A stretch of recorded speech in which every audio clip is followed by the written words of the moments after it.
3 gros titres, une question dangereuse. L'alliance anti-Israël commence-t-elle à se fissurer? Le Liban prend ses distances avec le Hezbollah. L'Iran met à l'épreuve la patience du président Trump dans le détroit d'Ormuz et à l'intérieur de Gaza. Des manifestations éclatent contre le Hamas lui-même. Est-ce le début de la fin ou le commencement de quelque chose d'encore plus dangereux? D'accord, qu'est-ce qui s'est passé cette semaine? Israël et le Liban sont parvenus à un accord et sans surprise, le Hezbollah l'a rejeté. Est-ce qu'on s'attendait à autre chose? Elle a réussi à conclure un protocole d'accord qui est une annonce officielle. En résumé, il a rencontré l'Amérique et Israël et tout engagement contre la souveraineté du Liban ne passera pas. Et personne n'a le droit de signer quoi que ce soit ou d'accepter quoi que ce soit contre Israël sans apporter de preuves solides. Et c'est ce qui va se passer. Mais qu'est-ce que les gens dans les rues du Liban disent réellement à propos de cet accord? Regardez ceci.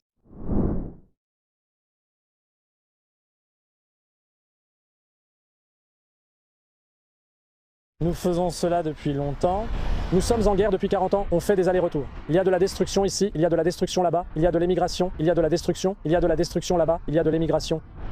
Nous irons à Jérusalem, puis nous retournerons vers le sud. Cela va arriver. C'est un hadith qui doit s'accomplir. C'est l'ère des guerres. Qui blâmez-vous pour cette guerre? Je blâme le Hezbollah et il continue de mentir aux gens. Nous allons les vaincre. Nous avons la victoire. Nous l'avons. Quoi? C'est insensé. Il veut toujours mettre en œuvre un agenda extérieur sans penser à son avenir, à ses enfants et à son sang. Aujourd'hui, nous parlons de plus de 75% de la communauté chiite qui rejette la réunion qui se tient en Iran avec le retrait des armes. Avec le traité de paix avec Israël. Mais le dernier groupe sur cette planète n'a aucun droit de nous juger ou de nous reprocher quoi que ce soit, ni même de nous interroger sur la question d'aller vers la paix, Hezbollah. Pourquoi? Un groupe qui ne te questionne pas pour partir en guerre n'oublie pas quand tu fais la paix. D'accord. Maintenant, je pense que stratégiquement, que cela se réalise sur le terrain ou non, soyons honnêtes, le Hezbollah est toujours là. Ils n'ont pas disparu parce que cet accord a été signé. Mais c'est un moment important dans l'histoire où le gouvernement libanais a essentiellement dit « ça suffit, nous ne sommes pas un État vassal de la République islamique d'Iran, nous voulons la paix, nous ne voulons plus de cela et nous ne voulons plus de cette occupation ». Et bien sûr, la République islamique devient folle. Et le Hezbollah a déclaré que, bien sûr, c'est une trahison et maintenant le Parlement menace.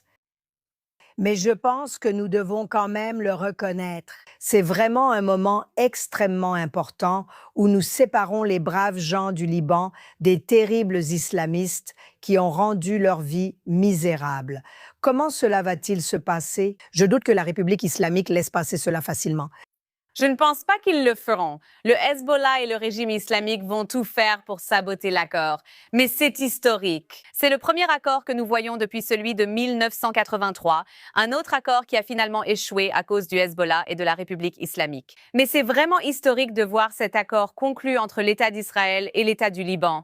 Enfin, ils reconnaissent réellement leur propre souveraineté sur leur propre territoire. Cette souveraineté a été tellement menacée et bafouée par le régime islamique depuis 1983 ou 1982 avec la création du Hezbollah.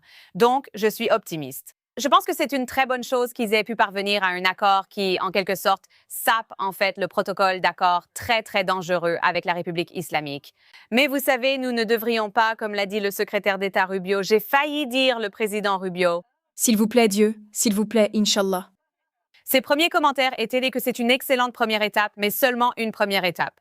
Il a raison, c'est la bonne façon de voir les choses. Nous sommes optimistes en ce moment, mais voyons ce qui va se passer parce que nous savons que le Hezbollah va tout faire pour s'en prendre aux Libanais eux-mêmes. Y compris en proférant des menaces. Je veux dire, ils ont déjà assassiné des dirigeants de l'État auparavant. Exactement. Au Liban? Exactement. Toute personne qui a essayé de faire ça, de normaliser un pays ou de les expulser, ils l'ont assassiné. Ils ont ruiné le pays. Ils ont ruiné le pays économiquement. Je pense qu'ils vont tenter, via l'accord avec l'Iran, de nous saboter. N'est-ce pas ce qu'on a vu ce week-end? Tu crois que c'est en lien avec l'accord libanais?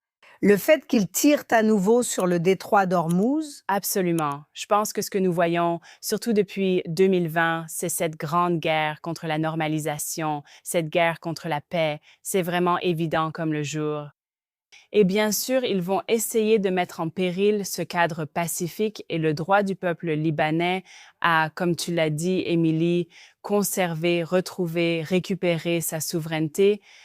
Et c'est vraiment important parce qu'on voit ce discours de plus en plus martelé par Rubio et par l'ambassadrice du Liban à Washington, D.C. Et ils essaient d'inciter leur population à reconnaître que ce n'est pas seulement une question d'Israël. Il s'agit de la survie de notre peuple, de notre culture, de notre État-nation.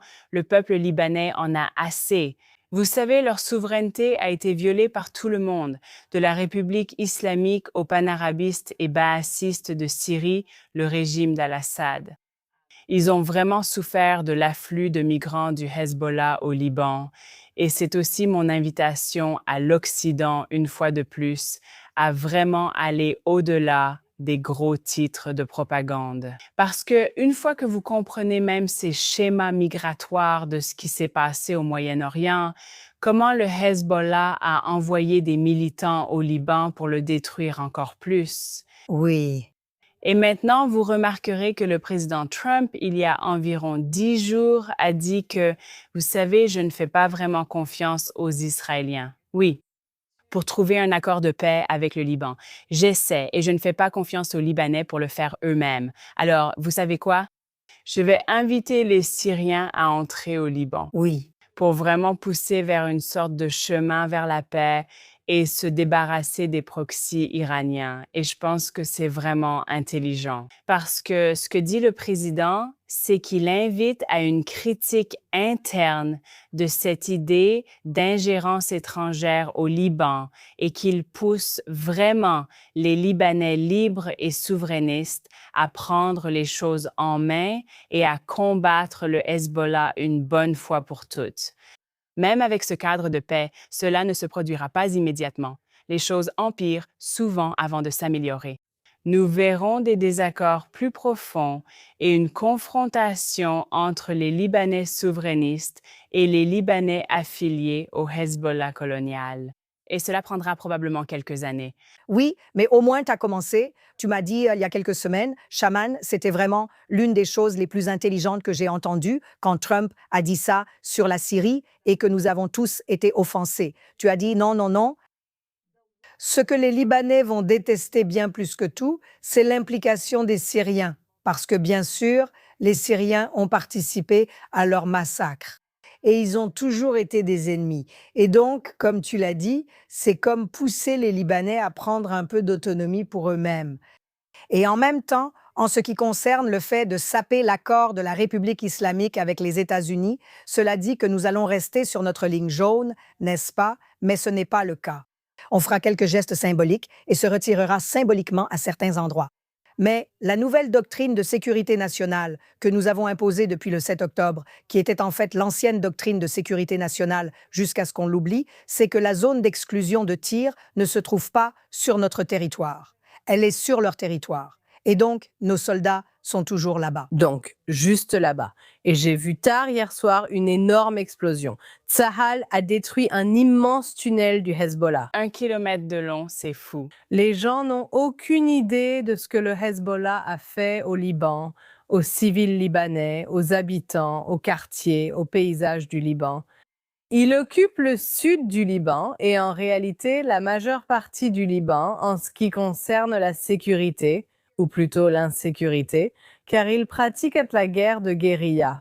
Il n'existe que pour tuer des Israéliens. C'est comme cet homme qui a été interviewé sur CNN et qui disait simplement « Eh bien, sans nous, il n'y a pas de paix. Sans nous, les Libanais veulent. » C'est probablement un jeune de 18 ou 20 ans endoctriné, qui n'a aucune idée de l'histoire. Et la réalité, c'est que les Syriens ne viendront pas pour faire la paix. Les gens n'ont ils ne comprennent tout simplement pas le Moyen-Orient. Moi-même, je ne comprends pas. Et je sais que je ne comprends pas, mais je sais aussi que j'en sais bien plus qu'eux. Donc, invitez les Syriens à venir au Liban. Nos soldats ne peuvent pas partir parce que nos villages, nos villes vont jusqu'à la frontière. Jusqu'à la frontière. Nous n'avons pas de zone tampon. Ce qui s'est passé à Gaza. Voilà pourquoi la nouvelle doctrine, en réalité ancienne, a désormais été remplacée. Nous avons littéralement environ 60% de Gaza, 53, 60%. Certaines personnes disent que Bibi pousse jusqu'à 70. Et maintenant, nous avons tout le sud du Litanie. Je pense qu'on a laissé un peu le nord du Litanie. Nos soldats sont là-bas. C'est extrêmement dangereux. Nous avons des soldats qui se font tuer chaque jour. Mais au final, 100 000 personnes vivent dans le nord d'Israël et n'ont pas pu mener une vie normale depuis 3 ans. 3 ans. Alors, qu'est-ce qu'on est censé faire? Et je pense que c'est quelque chose dont les gens ne sont vraiment pas conscients de ce qui se passe. Et espérons que ce soit le début pour le Liban de rejoindre les accords d'Abraham et, vous savez, d'aller vers une normalisation. Je pense que je suis presque sûre que les Émirats et Israël sont en quelque sorte derrière beaucoup de ce qui se passe en ce moment. Je vois beaucoup de discussions et c'est dans le bon sens du terme. Je veux dire, écoute, les Émirats arabes unis sont très lucides en ce qui concerne la riposte. La confrérie des frères musulmans et la République islamique, ainsi que la lutte contre l'islam politique dans la région. Ils sont très clairs à ce sujet. Et ils devraient être soutenus parce qu'ils sont le meilleur allié d'Israël dans la région. Ils sont le meilleur allié des États-Unis d'Amérique dans la région. Et donc, ils poursuivent une stratégie régionale où ils ne parlent même plus de confinement. Ils pourraient dire certaines choses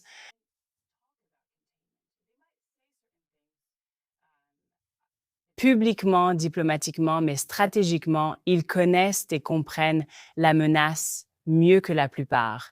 Et ils ne sont pas intéressés par le confinement. Et ils sont totalement d'accord avec la doctrine d'Israël après le 7 octobre parce qu'ils savent qu'on ne peut pas avoir la paix avec ces extrémistes. Non. Donc, nous devons tous nous rassembler et vraiment former et approfondir cette architecture de sécurité. Cela signifie que les États-Unis, Israël et les Émirats arabes unis doivent vraiment s'occuper de cette zone une bonne fois pour toutes, car nous n'aurons pas la paix. Personne ne les aura. Le monde entier les aura. Mais passons à l'Iran, Émilie. Que se passe-t-il là-bas après le traité de paix qui était maintenant devenu quoi? L'accord de paix. L'accord de paix qui est maintenant devenu, tu sais, ce type, ils ont lancé des roquettes, nous avons riposté, ils ont attaqué un navire, l'Amérique a répliqué, ils ont attaqué de nouveau. Je veux dire, est-ce que ça tient? Ils ont annoncé la reprise des discussions. Que se passe-t-il? Je ne sais pas. Est-ce qu'ils se sont arrêtés? Est-ce que les discussions se sont vraiment arrêtées? Je ne sais pas vraiment parce qu'elles continuaient en même temps qu'elles étaient aussi violées, en même temps que la rue était ouverte, en même temps que la rue était fermée. Oui. En gros, personne ne sait rien du tout, sur ce qui se passe réellement. Mais oui, c'est ridicule. Je veux dire, c'est un vrai cirque. Et ça ne m'étonne pas parce que J.D. Vance est celui qui dirige tout ça. Je ne suis peut-être pas totalement objective, mais la plupart des propos de J.D. Vance, surtout de ses conseillers comme Sohrab Ahmari ou Trita Parsi, m'impressionnent peu, notamment sur l'Iran ou l'influence du Qatar sur la politique étrangère américaine, selon de nombreux rapports récents. Donc, il se passe beaucoup de choses inquiétantes de ce côté-là. Je ne pense pas que ce protocole d'accord vaille le papier sur lequel il est écrit. Je ne pense pas qu'il tiendra. Je crois que c'est un pansement dû à la pression sur la Maison-Blanche. On verra ce qui va arriver. Et le pétrole continue de circuler. Le prix du pétrole a baissé. Oui, et on dirait que c'est tout ce qui les intéresse. Comme une petite bouffée d'air. Qui s'échappe, oui. C'est un soulagement. Écoute, peut-être qu'ils peuvent faire durer ça jusqu'au moment clé, jusqu'aux élections de mi-mandat. Ce serait, je pense, vraiment stratégique parce que nous ne voulons pas que Trump soit inculpé. Eh bien, pour être honnête, nous ne voulons pas que le Parti républicain perde du terrain en ce moment parce qu'ils sont les seuls souverainistes qui essaient vraiment de préserver les institutions démocratiques en Amérique. Et je dis cela en toute sincérité. Je dis cela en tant que personne non partisane, mais si la démocratie s'effondre de l'intérieur, il y a beaucoup d'acteurs néfastes au sein du Parti républicain. Des acteurs néfastes de l'administration Trump se rapprochent du Qatar, de la Turquie et de l'Égypte. Et nous devons être lucides à ce sujet et les dénoncer. Mais cependant, nous ne pouvons pas nous permettre que les démocrates occupent les postes les plus importants en ce moment parce qu'ils sont allés trop loin. Et cela me fait de la peine de dire cela en tant qu'ancienne démocrate qui est sans foyer politique depuis le 7 octobre. Donc, oui. As-tu déjà choisi le moindre mal? Oui. Eh bien, regarde ce qui se passe dans ton État à New York. Je sais, je n'arrête pas d'y penser. Toutes ces vidéos, c'est bouleversant. Oui. J'ai beaucoup de familles à New York et je n'ai même pas envie de leur demander s'ils votent encore pour les démocrates. Non. Non, même les démocrates ne votent plus pour eux. Ils ne peuvent pas. Il n'y a personne à élire.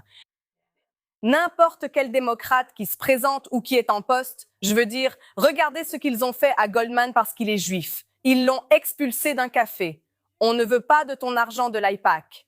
Il ne prend même pas d'argent de l'AIPAC. Il n'a rien à voir avec ça, mais il est coupable parce qu'il est juif. Et les Juifs qui sont élus sont ceux qui se désolidarisent de l'AIPAC et d'Israël. Non, non, non.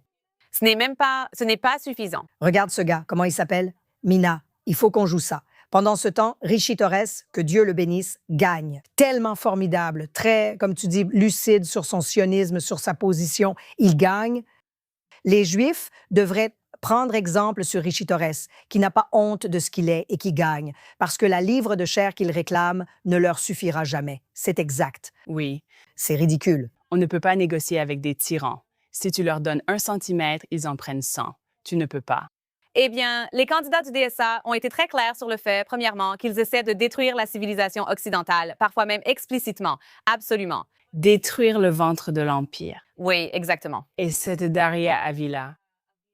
Comment elle s'appelle? J'ai oublié son nom de famille. Elle a dit, désolé, l'Amérique est le pire pays du monde. Détruisez l'Empire. Elle a dit tout ça. Oui, elle l'a dit clairement. Lors d'une interview, on lui a demandé si elle était communiste. Elle a répondu qu'il fallait déstigmatiser les étiquettes. Normalisons le communisme, oui. Mais tu sais pourquoi ils font ça, Cuba, tu vois? Ils font ça parce qu'ils veulent que les Américains aient honte de leur pays et pour rendre le pays sans défense. Face aux agents étrangers, face à l'ingérence étrangère, pour que vous n'ayez pas assez de fierté et de patriotisme pour défendre, encore une fois, votre souveraineté. Devinez qui a déjà vécu ça?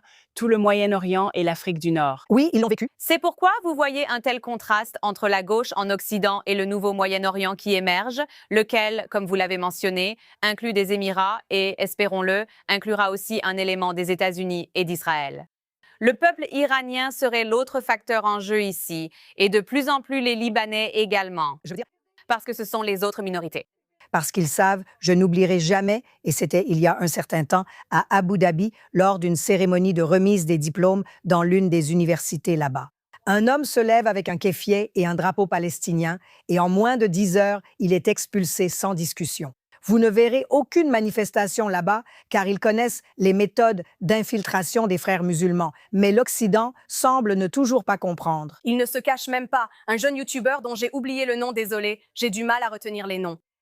Et il est allé en Grande-Bretagne et il a interviewé des musulmans ordinaires à Birmingham. Oui, n'est-ce pas? Dis-moi simplement de quoi il s'agit, tu sais? Pourquoi tu parles avec assure-toi de ne pas être en retard? Libérant un, oui. Et ils disent juste, oui, nous, la charia est pacifique, c'est merveilleux, et le monde entier sera sous la charia. Donc oui, bien sûr, c'est ce que nous voulons. Et oui, tu peux frapper ta femme, mais tu ne peux pas, tu sais, genre, c'est comme, mais seulement quand elle... Vraiment méchante. Mais ils ne le cachent pas. C'est-à-dire, toute personne qui dit « non, ce n'est pas ce qu'ils veulent » couvre des gens qui n'ont pas besoin d'être couverts pour ça. Ils le disent ouvertement. Et l'Occident fait comme si « non, je ne peux pas comprendre ». Ce n'est pas ce qu'ils veulent dire. C'est suicidaire. Mais pour moi, c'est du vrai racisme. Ne pas vous croire quand vous dites vouloir nous tuer parce que vous seriez des paysans et des primitifs. C'est du vrai racisme. Vous ne les prenez pas au sérieux. Et un autre domaine qui, je pense, va poser problème pour les frères musulmans et qui commence déjà à en poser un, c'est Gaza. À partir de maintenant, chaque semaine, nous allons faire une petite rubrique intitulée « L'histoire qui n'a pas été rapportée par les médias traditionnels ». Mais regardez ce qui se passe à Gaza en ce moment. Des images diffusées sur les réseaux sociaux ont montré des centaines de Palestiniens descendant dans les rues de la bande de Gaza vendredi pour protester contre le groupe terroriste Hamas. Les manifestants portèrent des pancartes sur lesquelles on pouvait lire « Si Dieu le veut, Hamas dehors. Nous ne sommes pas des pions et nous voulons vivre ». Des manifestations avaient été prévues dans 18 endroits à travers la bande de Gaza le 26 juin, les Gazaouis appelant le Hamas à déposer les armes et à remettre le pouvoir à une autorité de transition. Nous ne partons pas. Personne ne nous cherche, aucun volontaire. Il n'y a personne qui nous cherche. Ce sont tous des voleurs. Nous sommes tous des Arabes. Nous sommes des Arabes. Nous sommes tous des Arabes. Là-bas, aucune blessure. Personne ne nous cherche. Certains viennent nous parler du problème. Alors, comment ça va se passer cette fois, Émilie? Franchement, je n'en ai aucune idée, mais les derniers sondages illustrent bien la situation à Gaza. Parce qu'on sait qu'après le 7 octobre, une grande majorité de Gazaouis et de Palestiniens en Cisjordanie et en Judée-Samarie ont aussi soutenu cela. C'était, je crois, à environ 80%, et c'était même encore plus élevé en Cisjordanie, à 83%. Oui. Donc, il y avait un large soutien pour le Hamas et pour les actions du 7 octobre. Nous avons vu comment ils ont réagi dans les rues lorsque nos otages ont été transportés à l'arrière de pick-up, battus à coups de tuyaux par des enfants. Oui. Des enfants dans les rues de Gaza. Les derniers sondages montrent une inversion de tendance. 60 à 70% des gens s'opposent au régime du Hamas et à son maintien au pouvoir. Cela ne veut pas dire que la société a été déradicalisée. Absolument pas. Ne vous y trompez pas.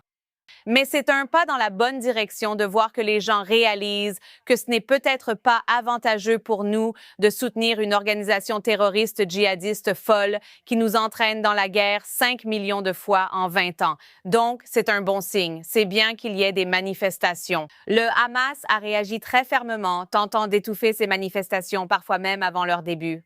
Mais je veux dire, toutes les nouvelles à ce sujet, tout mouvement contre le Hamas, je suppose, est un bon signe. Je veux dire, la vraie question concerne ce conseil de paix. Est-il efficace? Fait-il son travail? Remplace-t-il l'autorité du Hamas? Est-ce que quelqu'un va vraiment récupérer toutes ces armes? Soyons honnêtes. Je ne pense pas que quelqu'un le fasse ou que quelqu'un puisse le faire, à part les soldats israéliens. Mais, vous savez, c'est peut-être juste le désespoir des gens qui va soit les pousser à quitter Gaza, oui, et je pense que tous ceux qui peuvent partir, partent. Et tout tourne autour de l'argent. Oui, tout tourne autour de l'argent. Vous savez, des rapports sont sortis. J'ai entendu des gens sur place dire que 10 000 $ suffisent pour entrer en Égypte. Ceux qui ont réuni assez d'argent sont partis, comme le ferait toute personne normale. Et les personnes qui restent sont soit celles qui font partie du Hamas, soit celles qui n'avaient pas les moyens de partir. Désespéré. Ou simplement... Et je veux juste clarifier quelque chose parce qu'évidemment, dès qu'on voit un Palestinien qui est contre le Hamas et l'extrémisme, tous les propagandistes des frères musulmans ont les yeux rivés sur lui pour les délégitimer, pour dire que c'est parce qu'ils ont le soutien d'Israël, qu'ils ont le soutien de Tsahal, etc. J'ai en fait interviewé plusieurs amis sur le terrain à Gaza et des militants palestiniens qui sont anti-Hamas pour découvrir la vérité. Est-ce vraiment soutenu par Israël? Il s'avère que non, pas du tout. Ce sont des personnes, c'est organisé par des gens affiliés au parti de Mohamed Dahlan à Gaza. Oui. Nous ignorons si Mohamed Dahlan soutient vraiment cela. À ce jour, j'ai entendu qu'il n'y a pas de soutien direct de sa part, mais il croit en son parti. Donc, il croit en une direction alternative à Gaza. Et c'est vraiment, vraiment intéressant parce que depuis que la campagne de propagande des frères musulmans a été lancée, vous avez des membres de ces familles gazaouis, comme les chers, les anciens, qui disent, vous savez, aux adolescents et à ces personnes un peu rebelles, ils mènent le mouvement pour rester à l'écart parce qu'ils vont avoir des ennuis avec le Hamas. Le Hamas va les cibler, va les tuer parce qu'ils sont contre l'extrémisme, bien sûr. Pour ceux qui ne le savent pas, Mohamed Dahlan était un membre du Fatah. Il a été expulsé du Fatah, je crois. Il a failli être tué par le Hamas? Il a failli être tué par le Hamas. Il a été sauvé par Israël et vit la belle vie à Abu Dhabi depuis 10 ans. Il travaille comme conseiller à la sécurité nationale. Alors peut-être que c'est l'avenir, je ne sais pas. Dahlan reviendra et prendra le contrôle de Gaza et offrira quelque chose à son peuple. On ne peut qu'espérer. Et d'ici là, nous allons lancer votre rubrique préférée, le salaud de la semaine. Très bien, mesdames, une autre semaine. Encore plus de salauds. Tellement. C'était tellement merveilleux d'être à la conférence des journalistes la semaine dernière, parce que partout où nous allions, les gens venaient nous donner des suggestions pour le salaud de la semaine. C'est dire à quel point c'est populaire. Je pense que c'est une forme de thérapie, je l'ai toujours dit, et nous allons continuer à le faire. D'accord, Shoshana, on commence avec toi. Qui est ton salaud de la semaine?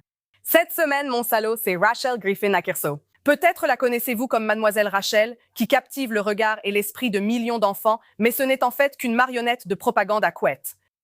Sa dernière diatribe dénonce le silence des dirigeants concernant Gaza en s'appuyant sur le dernier rapport commandé par l'ONU qui affirme qu'Israël cible délibérément les enfants dans le génocide en cours. Où étais-tu? Dirigeants, pourquoi défendre les droits humains ailleurs mais pas ceux des enfants de Gaza? Les voyez-vous différemment à cause de leur lieu de naissance? N'avez-vous pas pensé aux 20 000 enfants qui ont été tués et aux innombrables autres sous les décombres, morts de faim ou d'autres causes si faciles à traiter? N'avez-vous pas pensé que ces enfants étaient tout aussi aimés? Aussi chéris, n'avez-vous pas pensé qu'ils avaient un cœur comme vos enfants? Où étiez-vous? Nous admirions ces personnes. Vous ne vouliez pas perdre votre réputation, votre pouvoir, votre argent. Comment pouvez-vous dormir la nuit en sachant que vous n'avez rien dit? Mais Rachel sait que Gaza est le conflit le plus discuté au monde, occupant plus de premières pages et de gros titres que tous les autres conflits réunis. Plus que les chrétiens tués dans les églises et villages au Nigeria. Des filles syriennes, druzes, alaouites enlevées, 1 million d'Ouïghours chinois détenus dans des camps de concentration, des filles soudanaises violées et kidnappées, des garçons forcés de combattre. Plus des centaines de milliers de personnes affamées au Yémen, des enfants mariés de force et des enfants soldats. Plus des milliers d'enfants ukrainiens volés par les Russes, plus des enfants d'Amérique centrale et du Sud utilisés comme couverture pour traverser la frontière américaine, puis abandonnés ou vendus. Et aussi les enfants abattus et massacrés dans les rues d'Iran par le régime. Plus les milliers de jeunes filles britanniques violées pendant des années par des gangs pakistanais, ainsi que les millions de filles privées d'éducation en Afghanistan, alors que les hommes qui leur refusent ces droits sont invités à s'exprimer au Parlement européen. Et surtout, les jeunes filles mariées de force à Gaza et exploitées sexuellement par le Hamas. Mademoiselle Rachel ne dit presque rien au sujet de ses enfants, mais elle a le culot, ou peut-être des motivations financières, de diffuser à ses 5 millions d'abonnés un plaidoyer plaintif et émotionnel. Est-ce que quelqu'un ne pourrait pas simplement dire quelque chose au sujet des enfants de Gaza? Elle leur dit de faire quelque chose, de dire quelque chose, mais elle ne précise pas quoi ni à qui s'adresser. Elle bouleverse son public avec une profonde émotion au sujet des enfants, demandant comment ils peuvent dormir la nuit sans que quelqu'un dise quelque chose au sujet des enfants de Gaza, ce qui nous amène à nous demander à qui ils devraient s'adresser et que devraient-ils dire. Vers où devraient-ils diriger toute cette colère? Vers qui devraient-ils orienter leur indignation? Eh bien, à qui ont-ils accès? Les gars, c'est l'incitation à la haine de base. Ne vous y trompez pas. Les Américains subissent un endoctrinement et Rachel en est une grande partie. Vos enfants doivent être protégés d'elle. Elle manipule les esprits et les émotions de millions de personnes. Protégez vos enfants avant qu'il ne soit trop tard. Je veux dire, est-ce qu'elle parle d'autres sujets politiques? Seulement quand les gens la contredisent et qu'elle répond un tout petit peu, à peine, rien du tout. Le Soudan, peut-être. Non, elle refusera. Je crois qu'elle a parlé des Soudanais une fois, car on remarquait qu'elle n'évoquait aucun autre enfant. Je pense qu'on devrait suivre l'argent. Cela pourrait nous mener à Doha. Eh bien, ce n'était pas seulement elle. Je veux dire, ce rapport de l'ONU dont elle se plaint sans arrêt. Il y avait toute une liste de personnes qui, par coïncidence, ont toutes publié à ce sujet exactement au même moment. Au même moment. On dirait que c'était coordonné. Oui, presque. Qui l'aurait cru? Je t'applaudis, Shoshana, parce qu'elle est tellement dangereuse, car c'est exactement leur stratégie. Ils n'endoctrinent pas seulement les étudiants à l'université. Ils commencent très tôt. Cette base s'épanouit et fleurit et devient des générations d'affiliation avec les frères musulmans, avec la République islamique, avec l'islam politique, avec l'antisémitisme. Donc, je veux dire, elle plante littéralement les graines pour des décennies qui seront extrêmement difficiles à défaire. Je veux dire, quel est le plus grand combat aujourd'hui à Gaza? Exactement. Est-ce que les enfants grandissent endoctrinés dès le premier jour? Les manuels scolaires en sont la preuve. D'accord, Émilie. Eh bien, mon salaud de la semaine, ce sont plusieurs membres de l'équipe nationale de football de la République islamique qui jouaient à la Coupe du Monde et viennent d'en être éliminés. Au revoir. J'ai entendu qu'ils accusent les Juifs. Et ils blâment tout le monde, tu sais. Tu sais comment sont ces islamistes? Oui. C'est un phénomène intéressant observé pendant cette Coupe du Monde, car d'habitude, les fans de football iraniens sont très passionnés et feraient tout pour l'équipe Melli. Et c'est très triste de voir ce qui s'est passé avec cette Coupe du Monde, parce que l'équipe a vraiment été, d'une part, prise en main par ceux qui sont plus sympathisants du régime lui-même. Et toute personne qui ne l'est pas a soit été forcée de se taire complètement, soit a été faite disparaître. Oui. Il y a en fait un des gardiens de but, pas le titulaire, mais je crois que c'est le second gardien, qui a en quelque sorte été fait disparaître après s'être opposé à ce que Khamenei et le régime ont fait aux manifestants iraniens en janvier. Personne ne sait où il est. Il a disparu depuis des mois. Mais mon salaud de la semaine, en particulier cette semaine, c'est Mehdi Tameri, qui est l'un des footballeurs de l'équipe nationale iranienne et qui vient de publier une vidéo après leur dernière défaite en se plaignant que ce n'était pas juste. C'était injuste pour l'équipe iranienne, obligée de quitter l'Amérique et de prendre l'avion pour Tijuana après le match. Peu importe le fait que chaque équipe de la NBA voyage le jour même du match et après le match partout où elle va, mais bien sûr, toi, tu es spécial.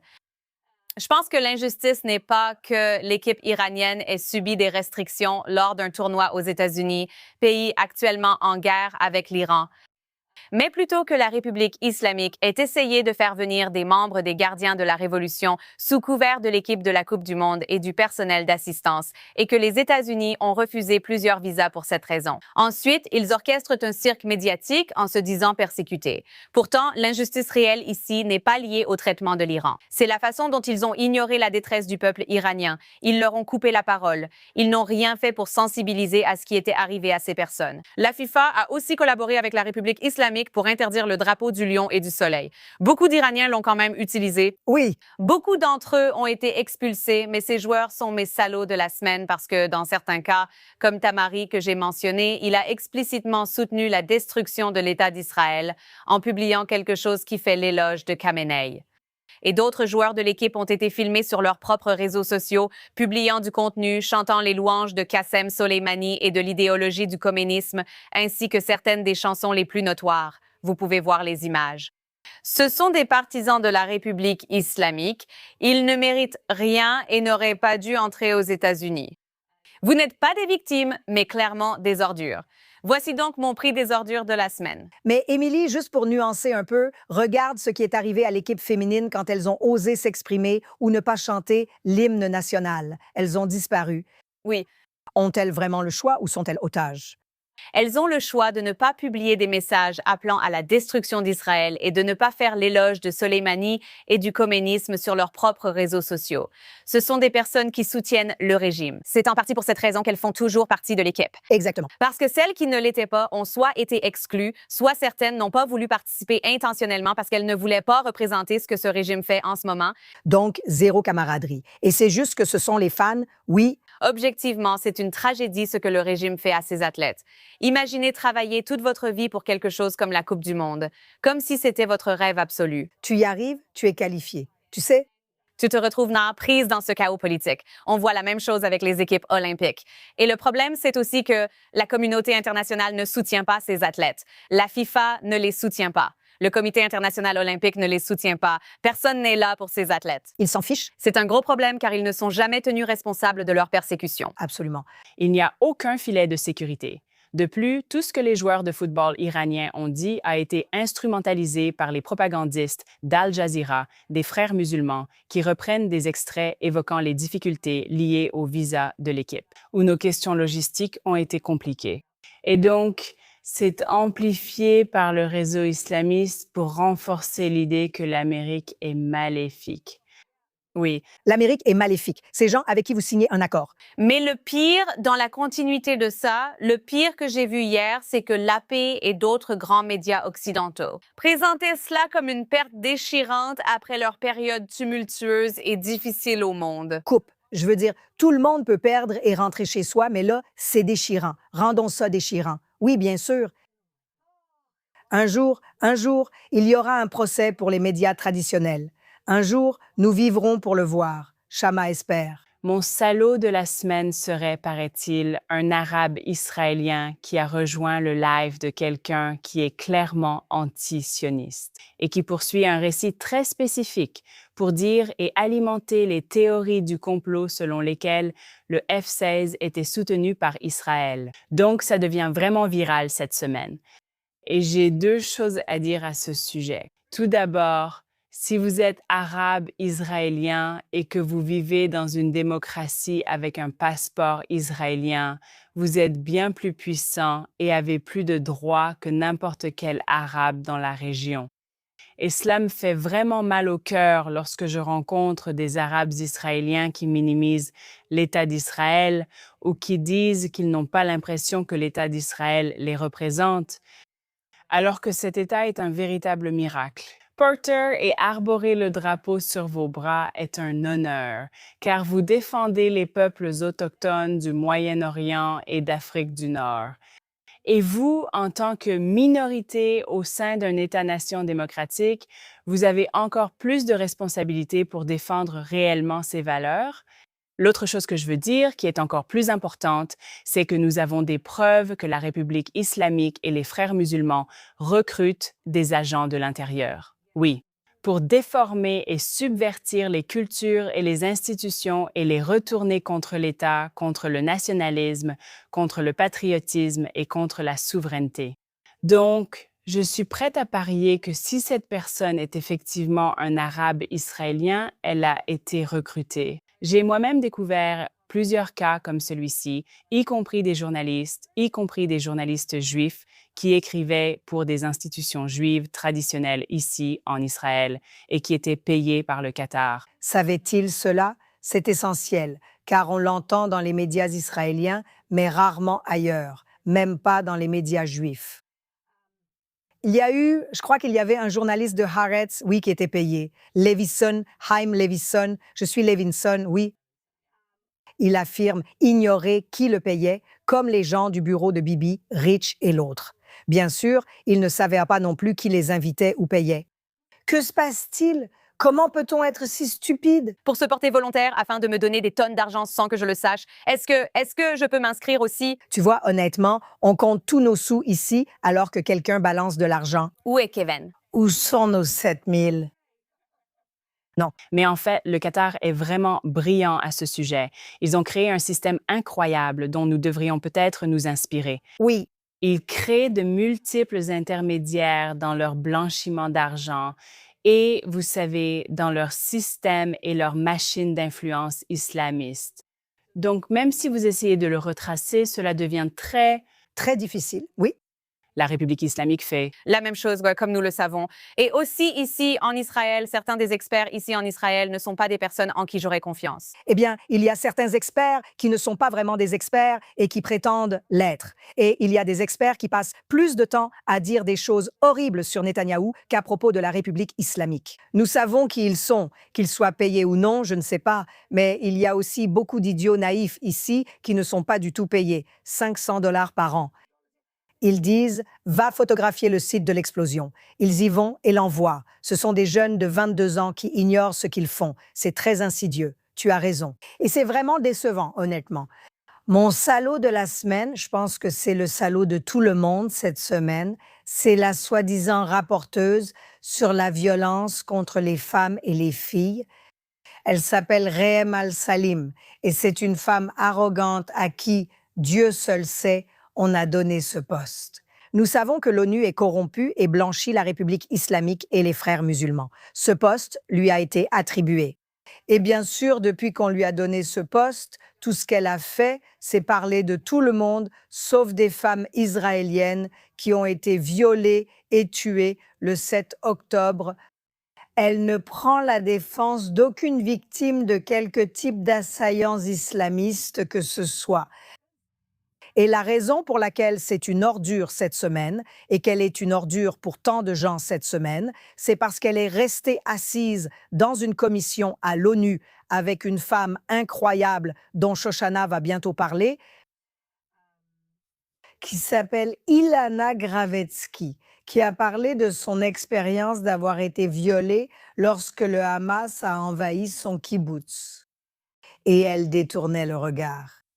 Elle ne la regardait pas, elle ricanait presque. C'était le visage du mal, le visage d'une sorcière, cette femme. Regardez ça. Je suis la preuve vivante de la violence sexuelle du Hamas. Quand moi, une autre femme israélienne, j'ai supplié de ne pas être violée. Pourquoi êtes-vous restés silencieux? Ah, elle vous plaît, regardez-moi. Est-ce que vous nous croyez maintenant? Allez-vous vous excuser?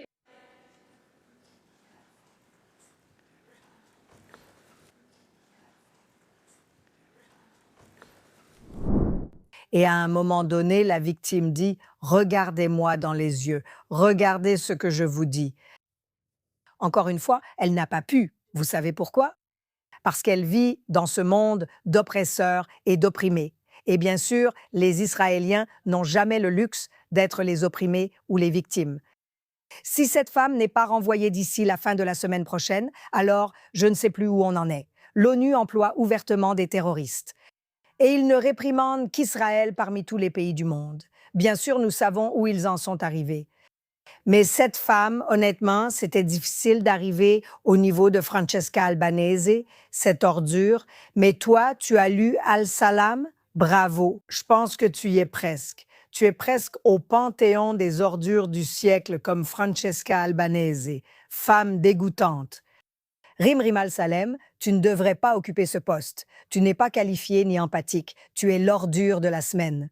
Où sont les femmes? Où sont les femmes qui, au-delà de la solidarité féminine, défendent la justice, l'exactitude, l'équité? Où trouvent-ils ces femmes qui sont si prêtes à prendre le parti des violeurs et des terroristes? Je ne comprends pas cette vidéo. Elle est née au Caire et est jordanienne, voilà pourquoi. Merci, vas-y. Merci, Shane. La Jordanie compte aussi beaucoup de personnes formidables. Mais évidemment pas elle. Oui, pas elle, pas elle. Pas elle. D'accord. Maintenant que nous avons évacué ça, passons à nos merveilleux héros, car il y en a beaucoup cette semaine. Et allons directement à Shoshana, qui est ton héros. Comme tu l'as mentionné, Fleur, il y avait 2 femmes à l'ONU la semaine dernière, l'une une héroïne, l'autre une méchante, toutes les 2 dans cet extrait.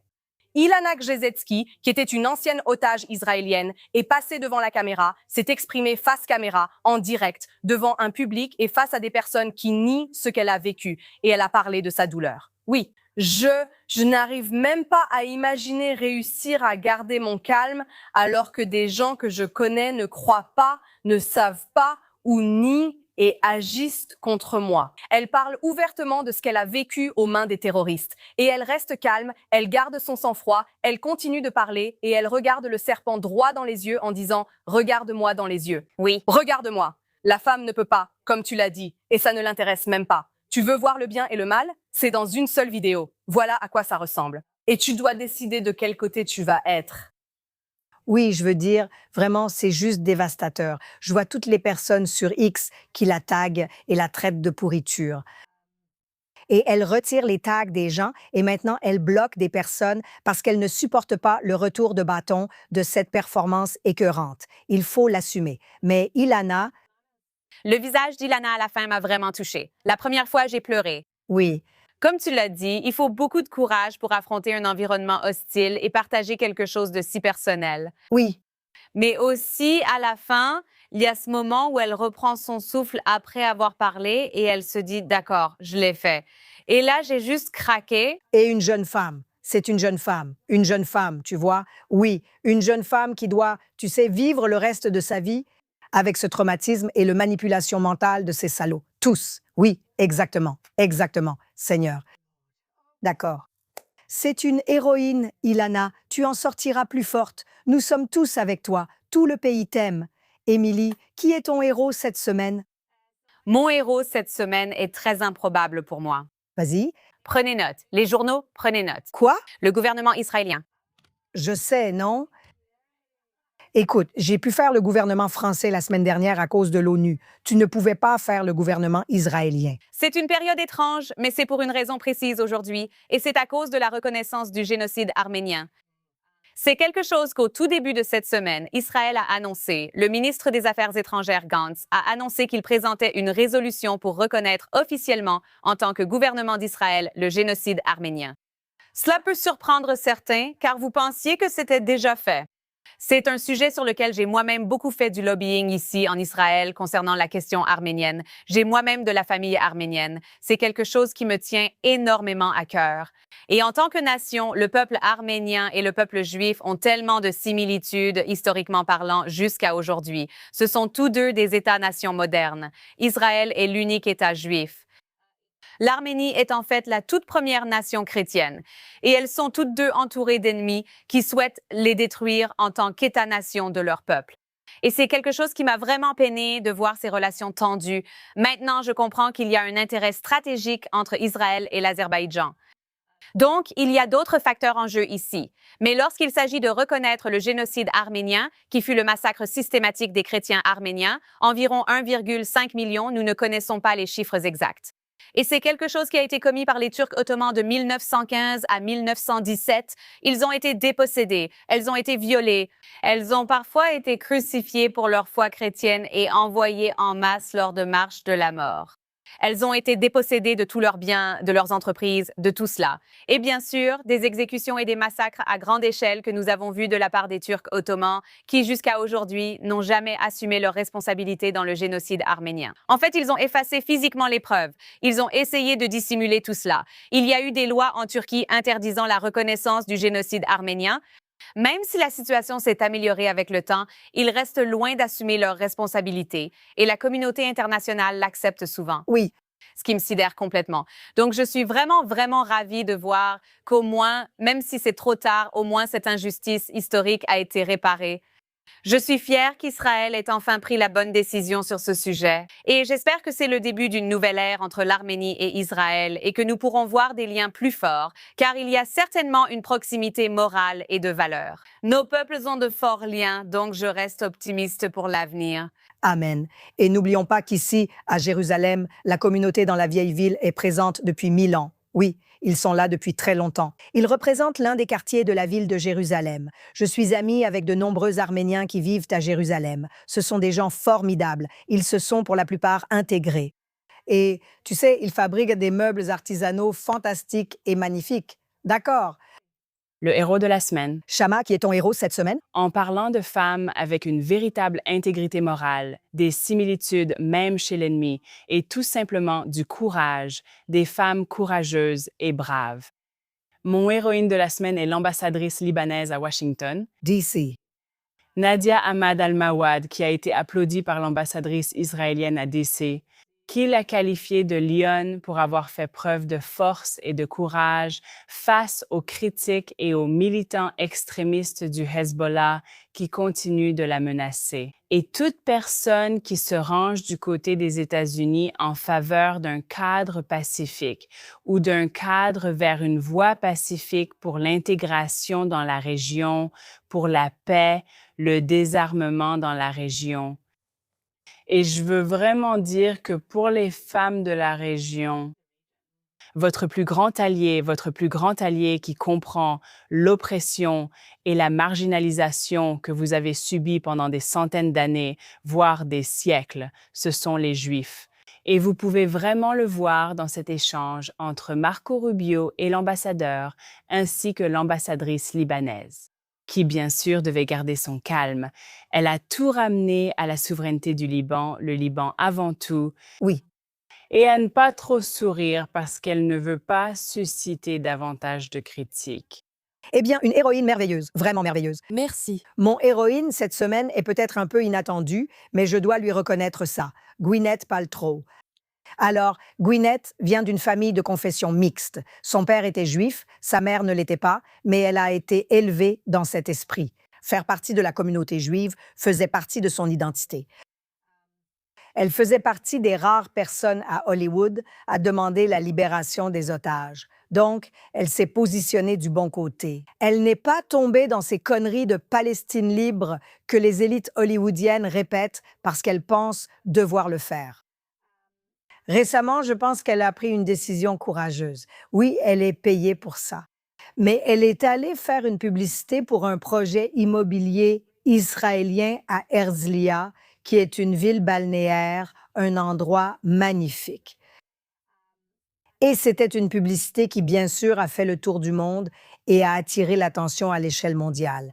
Et le retour de bâton qu'elle a reçu a été brutal. Mais je veux dire que c'est une femme intelligente qui a bâti un empire autour du bien-être, et vous savez, en vendant des bougies qui sentent comme un hou.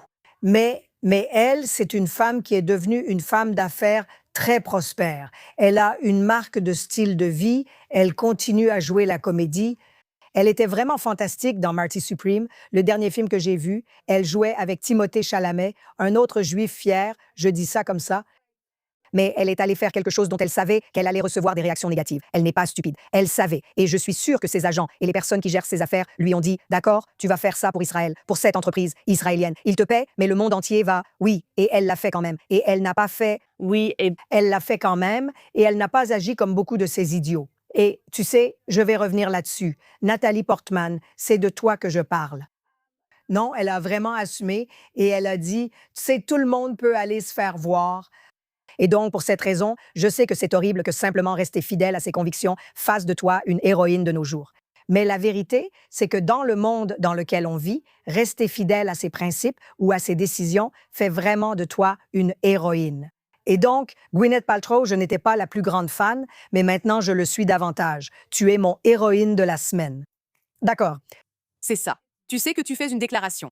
Tu fais, elle le savait. Tu sais dans quoi tu t'embarques. Non, non, à 100%. Je veux dire, comme quelqu'un l'a dit, c'est ces espèces de juifs de gauche un peu fous, ils vont sur Instagram et ils disent « Tout ce que j'ai fait, c'est poster une vidéo de Shabbat Shalom avec mes enfants ou une photo de bar mitzvah de mon fils. » Et maintenant, tout le monde, tu sais, je me dis « Oui, tu ne comprends pas l'époque dans laquelle on vit. Ces politiciens dont on n'a pas parlé, peu importe, comment ils s'appellent? Weiner? Scott Weiner. Scott Scoina et l'autre, Brad. Lander, Landa. Ils sont comme et l'autre gars. Je veux dire, le pauvre Scott Weiner. Il n'aurait pas pu se dissocier davantage d'Israël. Et puis tu t'impliques dans l'arrestation plus à droite ou moins? Je devrais dire. Son visage, on dirait parce qu'il a vraiment l'air juif. Il est debout, éblouissant. On dirait qu'il traverse sa crucifixion. C'est vraiment l'impression que ça donne. Tu ne réfléchis pas, mon pote? Tu ne t'en es pas rendu compte? Tu n'as jamais lu l'histoire juive? Aucun de ces idiots n'a compris ce que le peuple juif a traversé pendant des milliers d'années. Peu importe à quel point tu t'es tordu dans tous les sens pour qu'ils t'aiment, la force de la chair ne suffira jamais. Tu ne t'en es pas rendu compte? Oui. Voilà pourquoi je suis fière de Gwyneth Paltrow. Je le dis simplement. C'est vrai, oui. Oui, c'est là que ça se passe. Et c'est là que ça se passe. Très bien. Merci à tous d'avoir regardé le Quad et on se retrouve la semaine prochaine. Nous continuons à prier pour la paix, la sécurité de nos soldats, le bien-être des blessés et de tous ceux qui souffrent de persécutions dans le monde à cause des frères musulmans et d'autres acteurs malveillants.